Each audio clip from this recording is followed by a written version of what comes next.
ये वर्ष 2025 उद्योग और रोजगार वर्ष के रूप में मनाने का निर्णय किया था।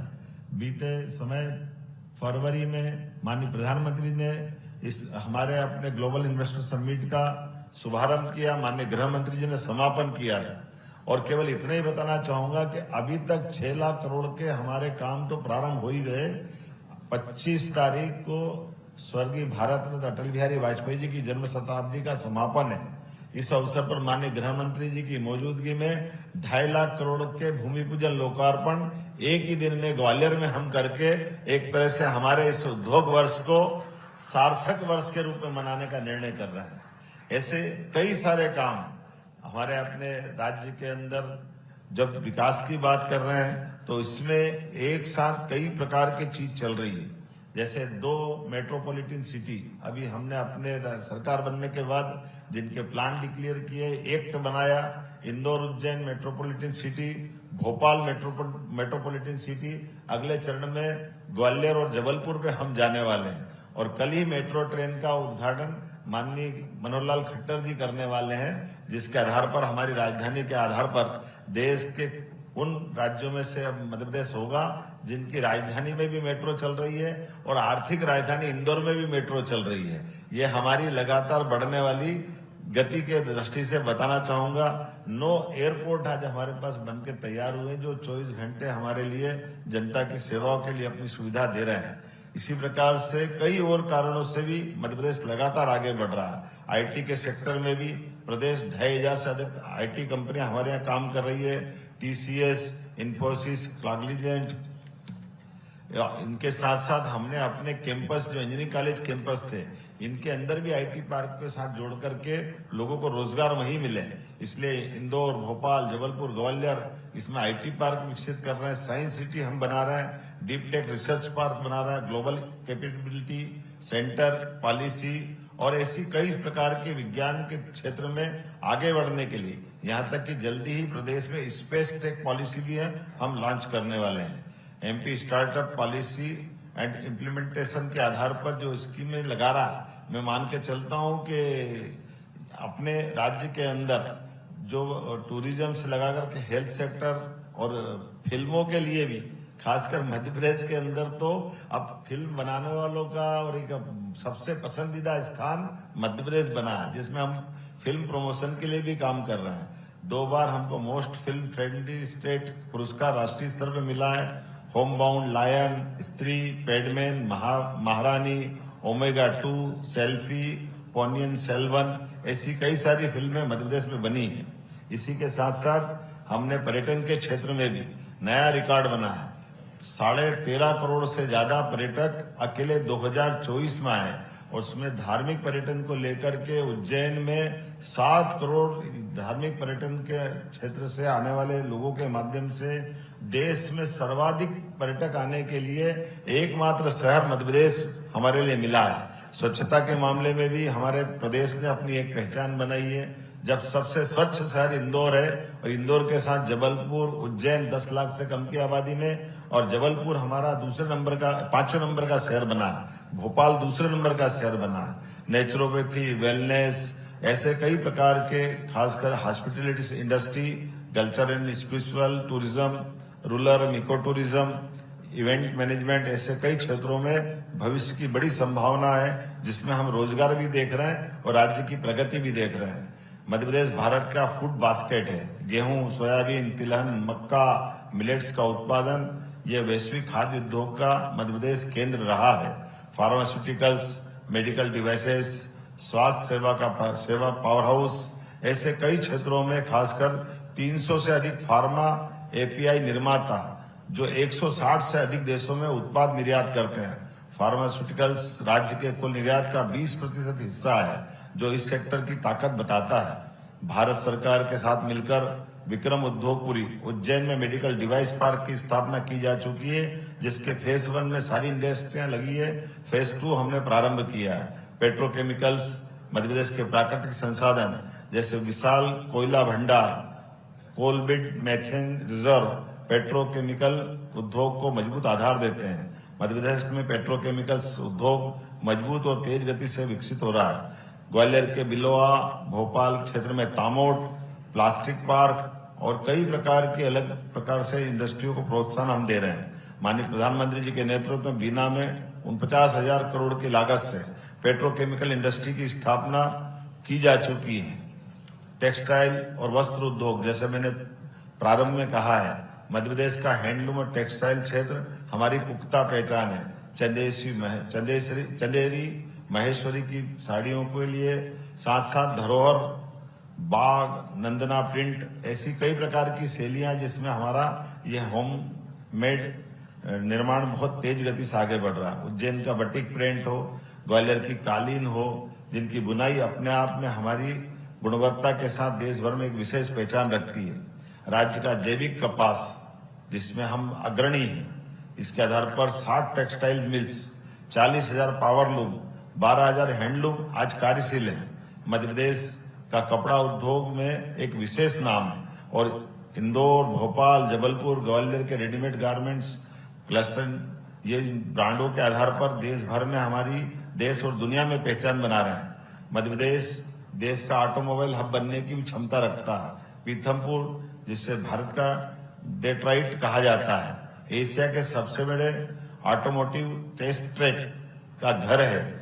इंदौर के पास ईवी डेडिकेटेड इंडस्ट्रियल जोन विकसित किया जा रहा है। वोल्वो, फोर्स मोटर्स, ब्रिजस्टोन जैसी वैश्विक कंपनियां मध्य प्रदेश में काम कर रही है। एमपी का ईवी सेक्टर सबसे तेज गति से बढ़ने वाला सेक्टर है। मध्य प्रदेश भारत का उभरता रिन्यूएबल एनर्जी का हब है। आज स्वच्छ ऊर्जा के क्षेत्र में देश का प्रतिनिधित्व कर रहे हैं। हम देश के सरप्लस बिजली स्टेट में से हैं। अब हम देश की क्लीन एनर्जी, ग्रीन एनर्जी के क्षेत्र में भी बहुत तेजी से आगे बढ़ रहे हैं। मैं इतना ही बताना चाहूंगा कि देश में रीवा का सौर पार्क, जो रीवा में स्थापित, जिससे दिल्ली की मेट्रो भी चल रही है। ओंकारेश्वर में भारत का सबसे बड़ा फ्लोटिंग सोलर प्रोजेक्ट स्थापित है। अब मध्य प्रदेश में ग्रीनको कंपनी में अभी आज से कुछ समय पहले मैं जब गया था, मध्य प्रदेश के साथ काम करते रहने का उन्होंने अनुभव बताया कि अब हमने पंप स्टोरेज हाइड्रो पावर जो मध्य प्रदेश में लगाया है, उनका कहना था कि हमने ये आंध्र प्रदेश में 4 साल में लगाया था और ये जितना बड़ा बना रहा है उससे भी बड़ा मध्य प्रदेश में लगा रहे हैं। ये विदेश में होता तो 8-10 साल में लगाते हैं, लेकिन मध्य प्रदेश के अंदर 2 साल के अंदर चालू कर रहा है। ये बड़ी अचीवमेंट अपने आप में बताई। ये हमारी प्रतिबद्धता भी है। वेल्सपेन वाले तो मुझे कल ही मिल के गए। उनका कहना था कि हमने आपके साथ और एक और हमारे ही भाजपा शासित राज्य में उनने लैंड मांगी थी। मुझे इस बात की प्रसन्नता है कि उनका पाइप की बड़े पाइप पीवीसी पाइप बनाने की इंडस्ट्री का 550 करोड़ का प्रोजेक्ट हमारे अपने राज्य के अंदर उत्पादन भी शुरू कर चुका है और बगल में उनको थोड़ी लैंड की दिक्कत है, तो उनका कहना था वो वाला प्रोजेक्ट भी हम लाकर अपने आपके साथ चालू करके 1 साल में उसको भी प्रारंभ कर देंगे। ऐसी एक नहीं बहुत सारी बातें हैं, लेकिन इस सब के पीछे जो बड़ा निमंत्रण एक बार आपको दे रहा हूं कि हमने यशस्वी प्रधानमंत्री के नेतृत्व में अपने सरकार के बाकी कामों के रोजमर्रा व्यवस्थाओं के अलावा मैं अपने समय का लगभग 2 साल का सर्वाधिक हमने समय आपके सबके साथ गुजारने का निर्णय किया। इसका परिणाम है कि देश के अंदर अधिकांश राज्यों में और हमारे अपने राज्य में भी हर संभागीय केंद्र पर केवल राज्य एक आध जिले से डेवलप करने से बात नहीं बनती और ऐसे देश के संदर्भ में भी और विदेश के संदर्भ में भी लगातार हमारा आपका सबका निवेश को लेकर के, राज्य के विकास के साथ आपके सहभाग को लेकर के आमंत्रण देने का भी और काम को सरलता के साथ न केवल सुस्थापित किया जा सके बल्कि रिजल्ट ओरिएंटेड काम करने के लिए मैं अपनी राज्य की ओर से न केवल मेरे पास मैंने इंडस्ट्री का काम रखा है बल्कि राज्य के मुख्यमंत्री होने के नाते से हर जगह मैं बोलता हूं कि ये पॉलिसियां तो है ही, लेकिन पॉलिसी के अलावा भी अगर आप अच्छा काम करना चाहते हैं, सच्चा काम करना चाहते हैं, तो हम उससे अलग जाकर के भी हर प्रकार की मदद करने के लिए तैयार है ताकि राज्य में व्यापार व्यवसाय को बढ़ावा दिया जा सके, समय का सदुपयोग किया जा सके। ये समय किसी का नहीं होता है। यशस्वी प्रधानमंत्री के नेतृत्व में कम समय में देश ने जिस प्रकार से अपनी पहचान बनाई, हमें इस बात की प्रसन्नता है। हम सबको भी उसी प्रकार से कटिबद्ध होने की आवश्यकता है और ऐसे उहापोह वाले आरोह अवरोह के समय में हम जब दुनिया की तरफ देखते हैं तो दुनिया के अंदर सबसे तेज गति से बढ़ने की क्षमता अगर किसी में है तो हमें प्रसन्नता है। हमारे देश भारत में है और भारत के अंदर के सभी राज्य इसी प्रकार से माननीय मोदी जी के नेतृत्व में बढ़ रहे हैं। पुनः एक बार मेरी अपनी ओर से वर्ल्ड हिंदू इकोनॉमिक फोरम के लिए मेरी तरफ से वंदन, अभिनंदन। और जहां आप चाहोगे, जब चाहोगे, सदैव मध्य प्रदेश सरकार आपके साथ खड़ी है, कदम से कदम मिला करके। जहां जहां आप बुलाओगे वहां वहां हम आएंगे। आप जैसा मदद चाहोगे सब प्रकार के काम करने के लिए तैयार है। आइए हम सब मिलकर के माननीय प्रधानमंत्री के नेतृत्व में भारत को मजबूत बनाता देखें। और खास करके ये हमारे लिए ये फोरम का नाम, मुझे तो इस बात का गर्व है कि हाँ, दुनिया के अंदर इस बात का गर्व होना चाहिए कि हमारी राष्ट्रीयता जिससे जुड़ी है उस शब्द पे हमको क्या शर्माना। आइए इस फोरम को मजबूत करें और हम आगे बढ़ें। मेरी अपनी ओर से बहुत बहुत बधाई, बहुत बहुत धन्यवाद। आपने सुना मुख्यमंत्री डॉक्टर मोहन यादव को, जो कि मुंबई में मौजूद हैं और इसके साथ ही वर्ल्ड हिंदू इकोनॉमिक फोरम 2025 में शामिल होने के लिए पहुंचे हुए हैं। सीएम डॉक्टर मोहन यादव यहां ब्यूरोक्रेसी को नई ऊर्जा देने के लिए बातचीत करते हुए नजर आए। इसके साथ ही आर्थिक मोर्चे पर भी सीएम डॉक्टर मोहन यादव ने अपनी बात रखी है। मुंबई दौरे पर हैं सीएम डॉक्टर मोहन यादव और इसी दौरान इस खास कार्यक्रम में शामिल होने के लिए पहुंचे, जहां किस तरह से विकास आगे की ओर बढ़ाना है, तेज रफ्तार देनी है, इस पर उन्होंने चर्चा की है। वर्ल्ड हिंदू इकोनॉमिक फोरम 2025 का आयोजन किया गया है मुंबई में, जहां सीएम डॉक्टर मोहन यादव भव्य शुभारंभ करते हुए नजर आए हैं। 19 से 21 दिसंबर तक ये खास मीट चलने वाला है, जिसमें कई सारे लोग यहां पर शामिल होने के लिए पहुंचेंगे। तो वहीं सीएम डॉक्टर मोहन यादव भी इस खास कार्यक्रम में शामिल होने के लिए पहुंचे हुए हैं और इस दौरान सीएम ने खास तौर पर WHEF 2025 को संबोधित किया है। तो इसके साथ ही यहां वर्ल्ड हिंदू इकोनॉमिक फोरम में ग्लोबल इन्वेस्टर्स को लेकर के उन्होंने चर्चा की है और किस तरह से पॉसिबिलिटी है मध्य प्रदेश में निवेश को लाने की, इस पर भी चर्चा करते हुए सीएम नजर आए हैं। इस प्रोग्राम का लक्ष्य है कि कैसे मध्य प्रदेश को इन्वेस्टमेंट हब बनाना है, किन जगहों से इन्वेस्टमेंट मध्य प्रदेश में आ सकता है, इन्वेस्टर्स से किन मुद्दों पर बातचीत करनी है, किन सेक्टर्स में निवेश बढ़ेगा, इन सभी को लेकर के सीएम डॉक्टर मोहन यादव चर्चा करते हुए नजर आए हैं। वर्ल्ड हिंदू इकोनॉमिक फोरम का आयोजन मुंबई में हुआ। माननीय सदस्यगण, इस आयोजन समिति के सभी माननीय सदस्यगण, कार्यक्रम में उपस्थित देश विदेश के सभी प्रतिष्ठित उद्योगपति, नीति निर्माता, अर्थशास्त्री, शिक्षाविद, वर्ल्ड हिंदू इकोनॉमिक फोरम के साथियों को देश के हृदय प्रदेश मध्य प्रदेश की ओर से नमस्कार करता हूं, पुनः अभिनंदन करता हूं। वैसे हमारे यहाँ खाली हाथ आने की परंपरा नहीं है। मैं अपने देश के इस आर्थिक रूप से समृद्ध, सबसे समृद्ध शहर में मध्य प्रदेश की ओर से कई सारी विशेषताओं के साथ, हमारा स्टेट चीता स्टेट है, टाइगर स्टेट है, सोयाबीन स्टेट है, डायमंड स्टेट है और house of tribals Madhya Pradesh का सस्ने सम्मान और शुभकामना आपके साथ लेके आया हूं।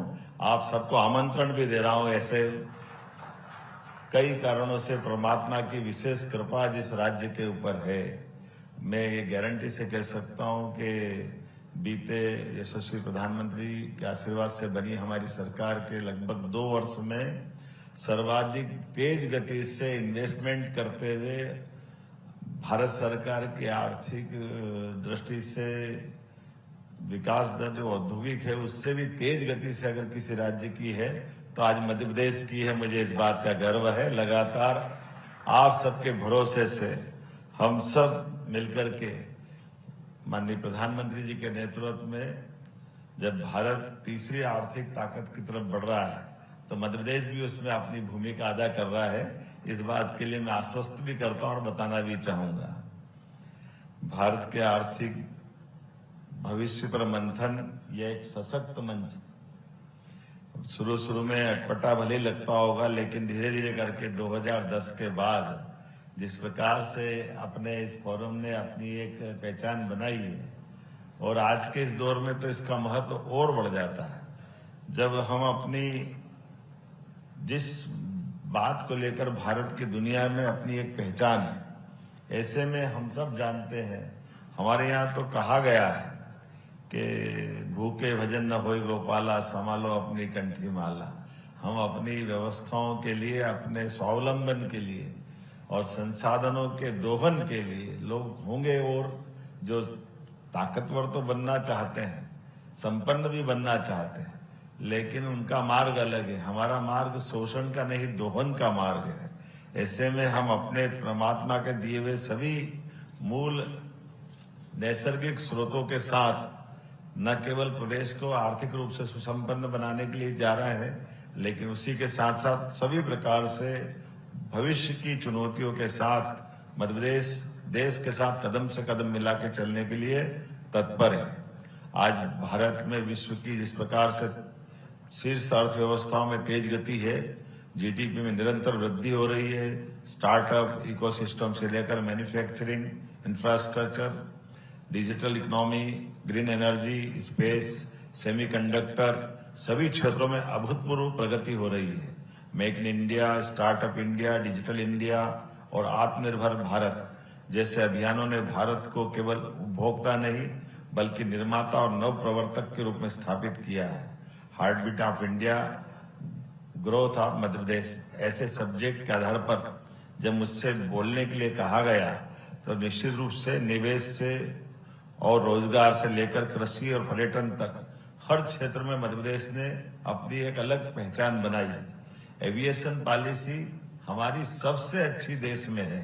भौगोलिक रूप से हमारा राज्य इतना बड़ा है, लेकिन हमारा एकमात्र राज्य ऐसा है जिसने अपने धार्मिक पर्यटन से लेकर सामान्य पर्यटन और सिंगरोजली से लेकर ऐसे के इंडस्ट्रियल क्षेत्र में भी हमारी खुद की विमान सेवा चालू की, हेलीकॉप्टर सेवा चालू की, अपने लिए केवल प्रदेश के लिए नहीं, प्रदेश के बाहर देश में भी और देश से बाहर इंटरनेशनल लेवल पे भी वीजीएफ दे करके